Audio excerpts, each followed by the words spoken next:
What if I told you that America once faced a night so terrible, so devastating, that more than 2,000 lives were lost in only a few hours? Yet almost no one remembers it today. It wasn't an earthquake. It wasn't a hurricane. Far more uncontrollable. Fire. A fire so vast that survivors described it as a sea of flames, a living storm that devoured the land. Picture it. October 8th, 1871. Across the forests of Wisconsin, the air was dry, the ground brittle. For months, the sun had baked the earth. Farmers prayed for rain, but none came. The whole land had become a giant tinderbox, waiting for one spark. That spark came with the wind. The flames that erupted that night did not behave like ordinary fire. They leapt across rivers as if water meant nothing. They created their own weather system columns of heat, so intense that they generated hurricane-force winds, whipping the fire forward at terrifying speed. Eyewitnesses said the sound was like 1,000 freight trains, deafening and relentless. This was the Peshtigo Fire, the deadliest wildfire in United States history. In just one night, entire towns disappeared. Wooden houses, barns, and churches reduced to ash. Families scattered in panic. Forests that had stood for centuries collapsed into glowing coals. And yet, outside Wisconsin, few people know this story. Why? Because on the very same night, another fire, the Great Chicago Fire, tore through that city. Chicago's tragedy captured the world's headlines. But in the north, the destruction was even greater. More than 1 million acres were consumed, an area half the size of Switzerland. The number of lives lost in Wisconsin dwarfed the toll in Chicago. But here's what makes that night unforgettable for those who do know it. In the middle of this inferno, there was one small circle of land where fire could not enter. It was not a grand cathedral. It was just a modest wooden chapel and a few acres of land, surrounded by a simple fence, built by immigrants and sustained by prayer. On that terrifying night, as the flames roared closer, more than 100 men, women, and children fled to that chapel. They carried their animals. They clutched rosaries. They knelt together in fear and hope. Inside, a young woman named Adele Bryce led them in prayer, trusting in a promise she had received 12 years earlier from a mysterious lady clothed in light. Not a single life was lost within that sacred boundary. It seemed as though heaven itself had drawn a line around that place and whispered to the fire, "You shall not pass." This is not exaggeration. Survivors testified. Newspapers recorded it. Investigators tried to explain it. And the Catholic Church, after careful study, recognized the event as tied to a Marian apparition that had taken place on that very ground years earlier. It remains, to this day, the only approved Marian apparition on American soil. The shrine built there is now known as the National Shrine of Our Lady of Champion. But before we can understand why that chapel was spared, we need to return to the beginning, to the wilderness, to the hardships of immigrant life, and to the moment when a poor young woman first saw a radiant figure standing between two trees. Before the night of fire and the miracle of protection, there was a young woman. Her name was Adele Bryce. She was born in Belgium in 1831 into a large, hard-working family. As a child, she dreamed of joining the convents she had heard about to become a missionary nun, dedicating her life completely to God. But her family was poor, and those dreams were placed on hold. Then came the accident. While carrying a heavy bucket, the weight shifted and struck her face, leaving her nearly blind in one eye. For Adele, this felt like the end of her hopes. What convent would accept a poor, half-blind girl? When her family emigrated to America, Adele followed, carrying her hidden sorrow across the ocean. They settled in Wisconsin, where the forests were dense and the winters unforgiving. It was a land of struggle. Adele had little education. She could not read or write. She was not a leader, or a teacher by training. And yet, she had something that books cannot give: a steady, unshakable love for God and a devotion to the rosary. Her beads were her constant companion. Whether walking to the mill or working in the fields, her lips moved silently in prayer. It was in this hidden life that heaven chose to speak. In October of 1859, Adele was walking along a wooded path, carrying a sack of grain to a nearby mill. As the leaves crunched beneath her feet, the forest suddenly seemed different, hushed, still, radiant. Between two maple trees stood a figure unlike anything Adele had ever seen.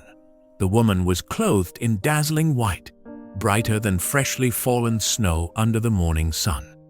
A golden sash encircled her waist, and a crown of 12 shining stars rested above her flowing hair. Light poured from her presence, so intense that Adele's heart trembled. Startled and afraid, she dropped to her knees. But before she could speak, the vision vanished.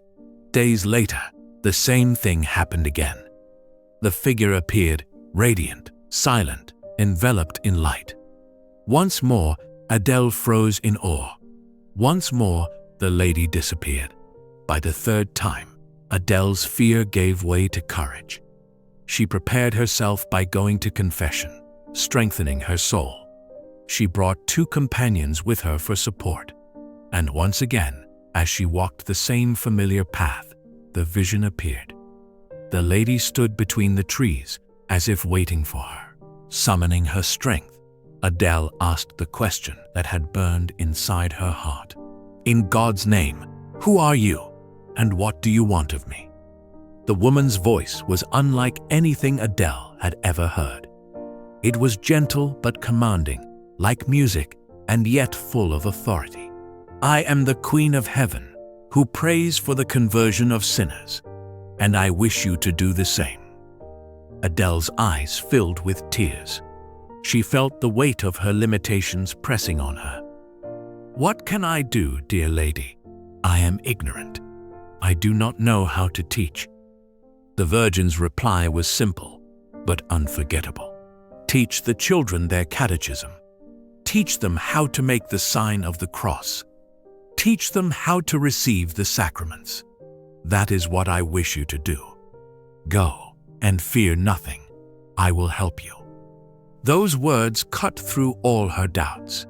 She had thought herself useless, too uneducated, too weak. But heaven was not asking for perfection. Heaven was asking for faith. From that moment, Adele's life belonged to this mission. She had no plan, no strategy, no resources. Only the words echoing in her heart. "Go and fear nothing. I will help you." It would be a mission that seemed small at first, teaching prayers, gathering children, knocking on doors. But in time, that mission would ripple outward, shaping not only the lives of countless children, but the fate of an entire community when fire itself came to test them. When Adele Bryce walked away from that third encounter with the lady clothed in light, her life was forever changed. She was no longer just a poor immigrant woman with little education and weak eyesight. She was a messenger entrusted with a mission. But how could she carry it out? She had no classroom, no books, no money. She had nothing to offer except her voice, her hands, and her faith. And so she began in the simplest way possible, by walking. From one cabin to another, she knocked on doors. Sometimes she arrived in the early morning, just as families were beginning their chores. Other times she came at dusk, after long hours of labor. Her offer was always the same. "Let me help you with your work. In return, allow me to teach your children their prayers." At first, many settlers were suspicious. Who was this young woman, wandering the woods with her rosary beads? What authority did she have to teach anyone? Some thought her strange. Others dismissed her visions as superstition. But Adele never argued. She smiled, bowed her head, and joined them in the fields. She bent her back alongside the weary farmers, gathering hay, sowing seeds, or harvesting crops. When the day's work ended, she gathered the children, sat with them by the fire, and began to teach. Her lessons were not complicated. She taught the children how to make the sign of the cross slowly, reverently. She taught them to say the Hail Mary and the Our Father, word by word, until they could repeat them by heart. She explained the catechism in the simplest terms: who God is, why He made us, how we should live as His children. The children loved her. They sensed her warmth, her gentleness, her sincerity. They would sit close, listening intently, repeating after her with pride when they could say the prayers on their own. Parents who had once doubted her began to notice the change in their little ones' children, kneeling at night to whisper prayers, asking questions about God, showing reverence they had never shown before. Slowly, respect for Adele grew. Her journeys were long and difficult. She walked miles through dense forests, through mud in spring and snow in winter. Wolves still roamed the land, and she often traveled alone. Sometimes she was given food and a place to sleep in a barn. Other times she had nothing but her rosary and her faith. Yet she pressed on, repeating in her heart the words Mary had spoken: "Fear nothing, I will help you." Over time, Adele was no longer alone. Other young women were inspired by her example and joined her. Together, they formed a small community, living a life of prayer and service. They became Franciscan tertiaries, laywomen dedicated to God without taking full vows. Their days were filled with simplicity, prayer, teaching, and whatever work was needed to support the mission. With the help of Adele's father and the generosity of settlers, they built a small wooden chapel on the very spot where the Virgin had appeared. Next to it, they raised a school where children could gather for lessons. It was modest, humble, but filled with life and faith. Soon the chapel became a place of refuge, not just for children, but for weary settlers longing for hope. Pilgrims began to arrive, drawn by whispers of Adele's visions. Some came to pray, others came only to see, but many left changed, touched by the quiet strength of the woman who had given everything to teach the faith in a land that had almost forgotten it. For 12 years, Adele and her companions lived out this mission. They prayed, taught, and worked with patience and love. Their days were filled with small sacrifices, hidden acts of devotion, and the steady rhythm of service. And though no one knew it then, those 12 years of quiet faith were preparing them for the night, when everything would be tested, the night when fire would descend upon Wisconsin, and Adele would need to remind an entire village of Mary's promise: "Fear nothing, I will help you." October 8, 1871. The day began like so many others in the Wisconsin frontier. The settlers went about their work, but they carried unease in their hearts. It had been months since rain had fallen. The ground was cracked, the grass brittle, the forests dangerously dry. People had whispered their fears. All it will take is one spark. As evening fell, the winds began to rise. They came suddenly, like a storm rolling in from nowhere. But there were no clouds, no thunder, only gusts that ripped through the trees. And then the horizon glowed red. The settlers looked up and saw what they had dreaded: fire, but not like a simple blaze in the woods. This was something far more terrible. The flames leapt from treetop to treetop, rushing forward with the force of the wind. The sound was deafening, not the crackle of branches, but a roar like the earth itself was groaning. Families grabbed what little they could and fled. Some tried to outrun the fire with wagons or on horseback. Others ran toward rivers, hoping the water would save them. But the flames moved faster than anyone imagined. They jumped rivers as though water was no barrier, and the wind drove burning debris for miles. In Peshtigo, a bustling lumber town, The fire swallowed everything in less than an hour. Wooden houses, stores, barns gone. The town was erased from the map. It was the deadliest fire America had ever seen, though most of the world hardly noticed because Chicago burned on the very same night. But while Peshtigo fell, another small community was also in the fire's path, the village of Champion, where Adele Bryce and her companions lived, and where a simple wooden chapel stood. As the firestorm roared closer, panic spread among the villagers. With no hope of escape, families gathered their children, their livestock, and whatever little they could carry, and they ran toward the chapel. They knew it was the one place where Adele had always pointed them, a place set aside for God. By nightfall, more than 100 men, women, and children crowded onto the chapel grounds. Adele remained calm. She stepped forward, took the statue of Mary from the chapel's altar, and carried it outside. Holding it high, she began to lead a procession around the perimeter of the grounds. The sisters joined her. The villagers followed. Together they circled the 5 acres, praying the rosary aloud. Their voices shook at first, but soon the prayers rose louder and louder, trying to drown out the roar of the fire. "Hail Mary, full of grace, the Lord is with thee." The flames drew closer. From every side they could see the inferno surrounding them, pressing in like a wall of fire. The heat was unbearable. Sparks rained down from the sky. Houses and barns nearby exploded into flames.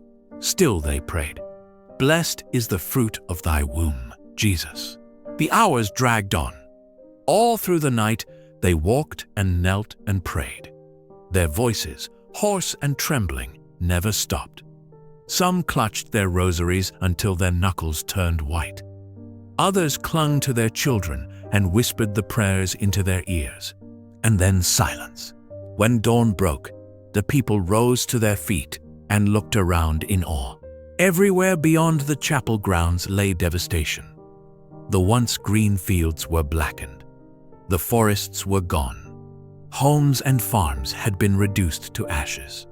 It was as though the earth itself had burned, but the 5 acres around the chapel stood untouched. The grass was still green. The trees still stood. The wooden buildings, the school, the fence, the chapel were all unharmed. Even the animals that had been brought inside the boundary survived. The fire had raged up to the very edge of the chapel grounds and stopped. It was as if an invisible hand had drawn a line and declared to the flames, "You shall not pass." For the villagers who had prayed through the night, there was no doubt. The words Mary had spoken to Adele 12 years earlier had been fulfilled. "Go and fear nothing, I will help you." When the sun rose on October 9th, 1871, the survivors of Champion stepped out onto their chapel grounds and beheld a sight that would never leave them. As far as the eye could see, the land was a graveyard of ash. Blackened trees stood like skeletons. Farmhouses were gone, reduced to nothing but smoldering foundations. Fields that had once been alive with wheat and corn were now barren deserts of charcoal.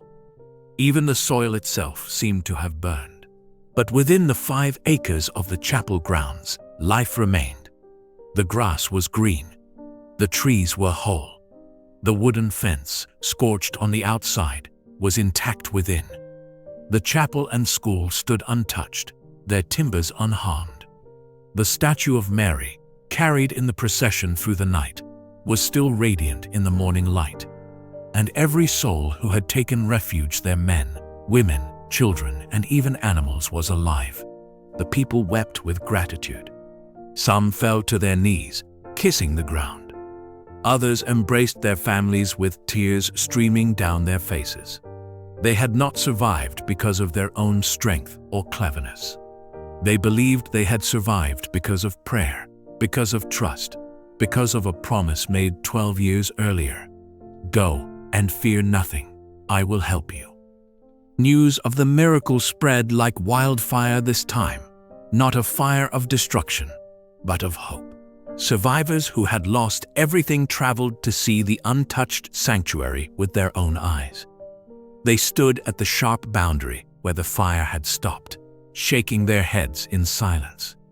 On one side, death. On the other, life. Journalists arrived from Chicago and Milwaukee. They wrote articles describing the strange oasis in the midst of devastation. Scientists came too, determined to find a natural explanation. Perhaps there was unusual moisture in the soil. Perhaps the wind had shifted just in time. But no matter how hard they searched, they found no answer. The destruction was total and uniform everywhere else except within that sacred boundary. Pilgrims began to flock to the chapel. Some came out of curiosity, others to give thanks, many to pray. Even skeptics who expected to scoff found themselves speechless at the sight. The holy ground seemed to preach without words, pointing to something beyond human reason. Adele and her companions continued their mission quietly. They did not seek fame. They did not try to prove anything. They simply kept teaching children, caring for pilgrims, and living their lives of prayer. The miracle to them was not a spectacle to be displayed, but a gift that confirmed their mission and God's faithfulness. Over the years, devotion to Our Lady of Good Help never faded. Parents told their children the story. Priests brought parishioners to visit the site. Families carried their intentions to the chapel, confident that Mary was listening. More than a century later, in 2009, Bishop David Ricken of Green Bay opened an official investigation into the apparitions Adele had described. Historians studied the testimonies of those who knew her. Theological experts examined the message. Simple, humble, rooted in the gospel, teach the children, pass on the faith. After 2 years of careful study, on December 8, 2010, the Feast of the Immaculate Conception, Bishop Ricken made a historic declaration. He pronounced the apparitions of the Blessed Virgin Mary to Adele Bryce as worthy of belief. For Catholics, this did not mean that everyone was required to believe in the apparition. Rather, it meant that the Church had found nothing contrary to faith or morals in the story, and that the faithful were free to accept it with confidence. It became the first, and still the only Marian apparition in the United States, officially approved by the Catholic Church. Today, the place where Adele once saw the Lady clothed in light is known as the National Shrine of Our Lady of Champion. Pilgrims continue to come, farmers, families, priests, bishops, schoolchildren, and tourists from across the world. Some come seeking healing. Others come to give thanks. Many come simply to stand where fire once stopped, and to feel the peace of a place touched by heaven. The chapel grounds are no longer wilderness, but the story has not lost its power. For those who visit, the lesson is the same as it was in 1859 and in 1871, that God can use the small, the poor, and the uneducated to carry out His plans, and that prayer, even in the face of disaster, can draw down miracles.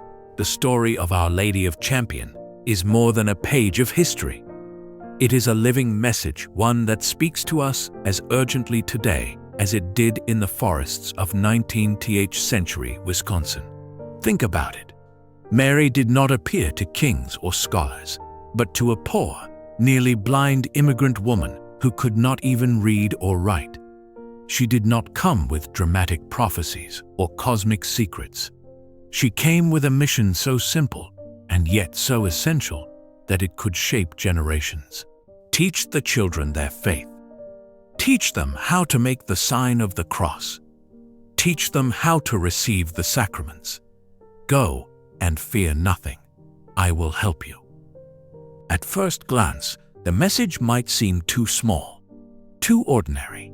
Why not reveal hidden knowledge? Why not warn of world events? But that is precisely the point.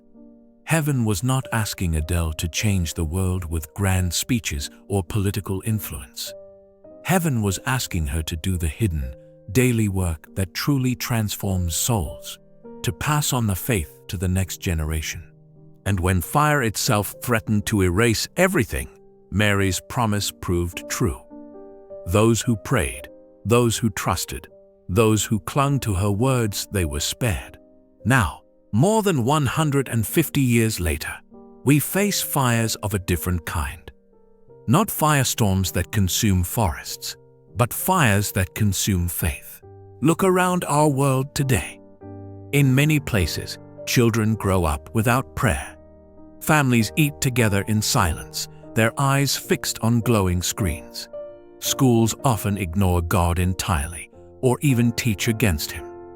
The culture preaches that truth is relative, that morality is outdated, that faith is only for the weak. This is the new fire, not a fire of flames, but of ideas. A fire that doesn't burn wood, but hearts. A fire that doesn't take lives, but drains them of meaning and hope. How do we fight this fire? The answer is the same as in 1859, with faith passed on in small, simple, but powerful ways. A mother teaching her child to whisper the Our Father before bed. A father making the sign of the cross before meals, even in a crowded restaurant. A grandmother pulling out her rosary beads and letting her grandchildren see what trust in God looks like. A teenager daring to speak about Jesus among friends who may laugh. These acts may seem insignificant compared to the roar of the modern world. But they are the wooden fence that turns aside the fire. They are the prayers that form an invisible shield around souls. Mary's words to Adele echo for us today. Fear nothing, I will help you. They were not meant only for a poor Belgian woman in the wilderness. They are meant for every parent, every teacher, every believer who feels unworthy or overwhelmed. Maybe you feel you do not know enough about your faith. Maybe you think you are too busy, too weak, too ordinary. Adele felt the same. She protested, I know nothing, I am ignorant. And yet, heaven chose her, not because she was strong, but because she was willing. The miracle of Champion reminds us that heaven does not need our perfection. It needs our yes. And so the question comes to us. Who are the children God has placed on your path? Perhaps they are your own children or your grandchildren. Perhaps they are students in a classroom or friends searching quietly for answers. Perhaps they are co-workers or even strangers who cross your life for only a moment. Whoever they are entrusted to you. And like Adele, you may be the only one who can teach them to pray, to believe, to hope. In 1871, prayer stopped the flames of the Peshtigo fire at the edge of a fence. Today, prayer and faith can stop the flames of despair, confusion, and unbelief at the edge of our homes and communities. So what can you do, starting today? Begin with the small things. Pray the rosary. Teach a child the sign of the cross. Share the gospel with a friend. Make time for prayer in your family. Do not fear that it is too little. God takes what is small and makes it mighty. And remember the promise. Go, do not fear. I will help you. If this story has touched your heart, don't keep it to yourself. Share it. Pass it on. And if you feel moved, write in the comments the name of someone you wish to entrust to Mary's care. Together, we can pray for them just as the villagers once prayed together through the fire. Because the true miracle of Champion is not only that a chapel was spared from flames. The true miracle is that the same Queen of Heaven still points us toward her Son, still gives us courage, and still whispers the same words of hope across the centuries. Go, do not fear, I will help you.